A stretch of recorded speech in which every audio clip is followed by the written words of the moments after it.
Hello and welcome. My name is Marc Blatstein. I'm a physician, and after more than 30 years in clinical practice, I've transitioned into the medical legal consulting as a physician prison consultant, helping individuals like yourselves prepare for one of the most important and often underestimated stages of the federal criminal sentencing process, the pre-sentence interview.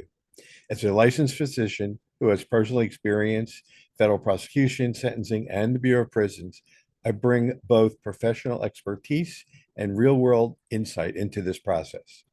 The pre sentence interview will significantly impact your sentence, security classification, facility placement, and eligibility for programs that could lead to an earlier release date. Yet many defendants enter this critical stage unprepared.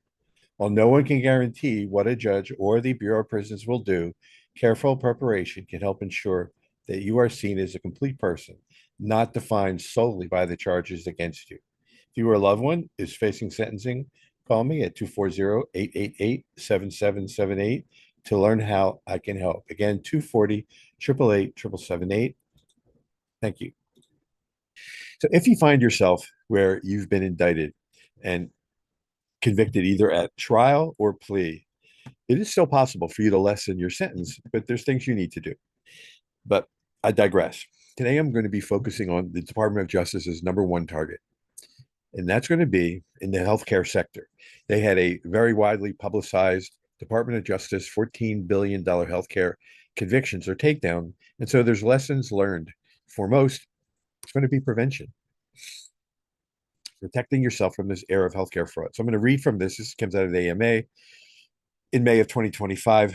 There's medical coding errors come into several broad categories: fraud and abuse. The former involves intentional misrepresentation. This is not good. The latter, abuse, means falsification was an innocent mistake, but nonetheless representative. An example of abuse would be involving coding for a more complex service than what was performed, otherwise known as upcoding. So I'm going to continue here to just some of what I've highlighted. Some of the most common mix-ups to avoid in medical coding: unbundling of codes.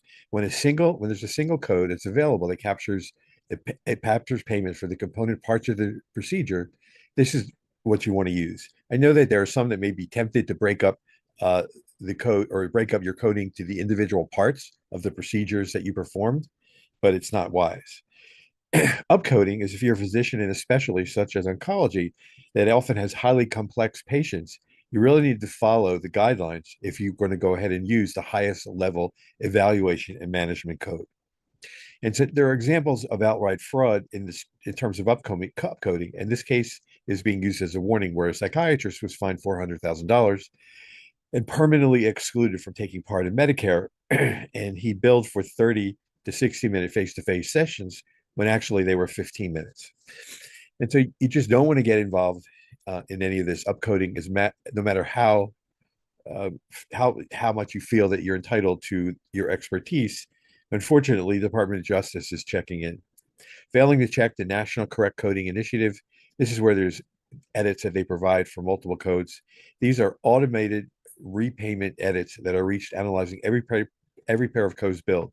Essentially, they're going to go ahead. This NCCI edit can start denying codes, but you need to be aware, or I'm hoping I can make you aware, that Department of Justice is using artificial intelligence along with their analytics. And artificial intelligence, it has several parts to it. But first of all, they're data mining 24/7, 365 all the time.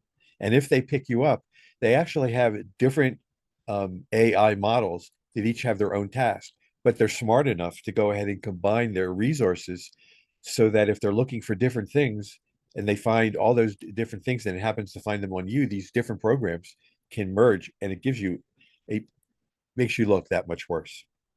If you bill for a lesion, where you bill for a lesion, excision, and skin repair on a single service date, but the CPT coding guidelines say simple repairs are included in the excision code. So separately billing for these codes could be wrong and generate this edit. You can put an appropriate modifier to let the payer know give them more information to work with.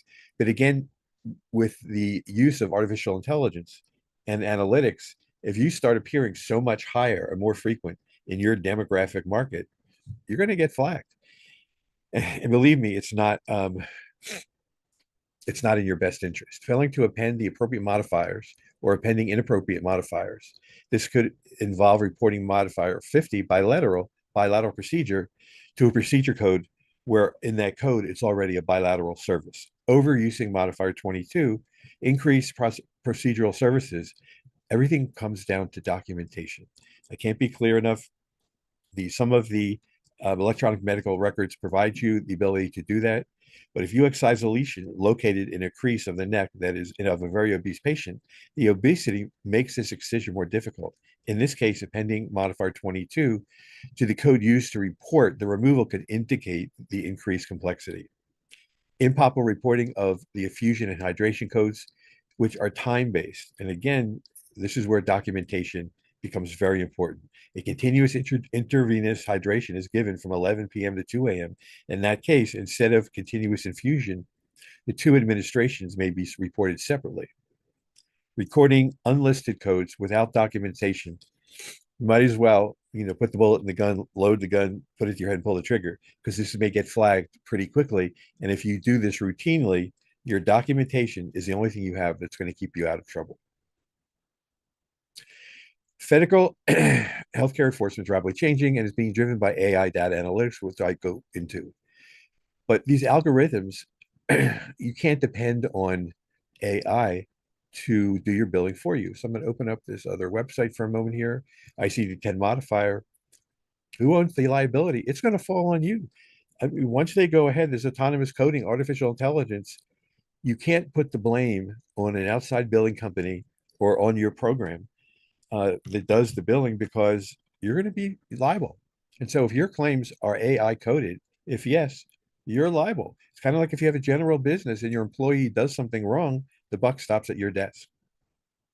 And so CMS already analyzes at every Medicare fee-for-service claim through fraud and prevention, uses predictive analytics.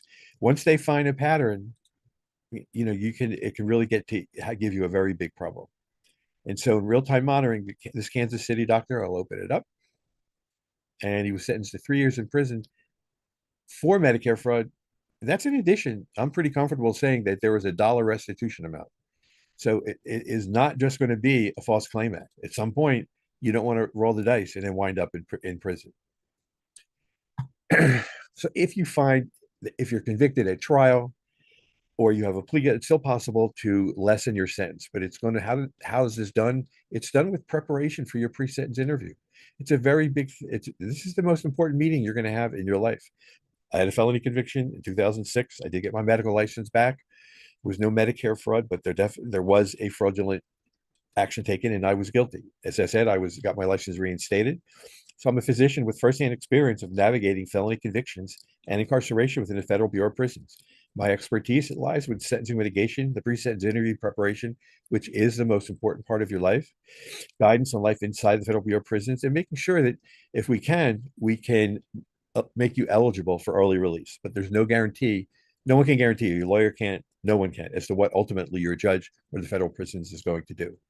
Again, my phone number, 240-888-7778. I hope you have a great day, and I thank you for taking the time to listen in. Stay safe.